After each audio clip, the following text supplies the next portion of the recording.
So this is the 2005 Ford Expedition 5.4 Trident.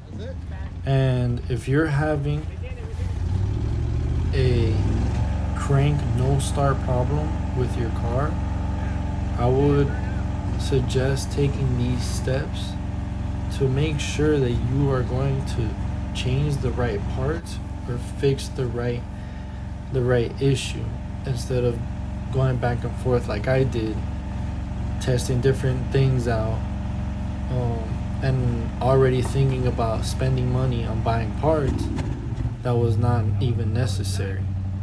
So first, you want to try to see if the rail is getting fuel. From the Ford Expedition 2005. You can test that by,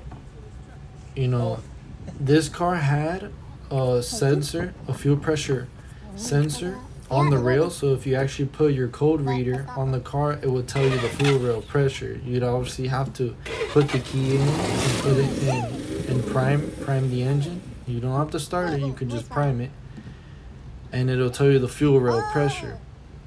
If your fuel rail pressure is at the right parameters, then the engine's getting fuel, and that means the rail is getting fuel. Now you got to check the injectors as well. Make sure the injectors are firing well. Usually injectors will be firing, or if anything leaking. I don't know if they'll be plugged up. I doubt it. But it's very easy on this car to check if the injectors are plugged. So aside from that, like you see here, I was spraying starter fluid into the intake to see if it was a lack of fuel problem. I disconnected the fuel and we sprayed starter fluid, and the car ran good, but that was not the final issue. And so in the next video, I'll show you what exactly was the problem. It was a timing chain problem.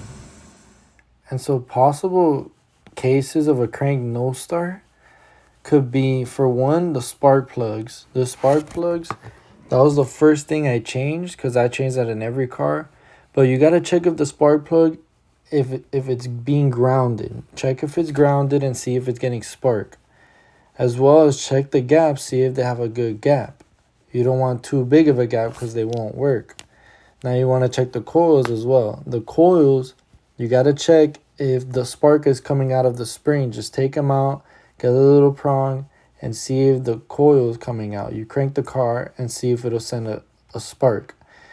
And then it could also be the connector. Also check the injectors. Make sure the injectors are getting fuel to the rail.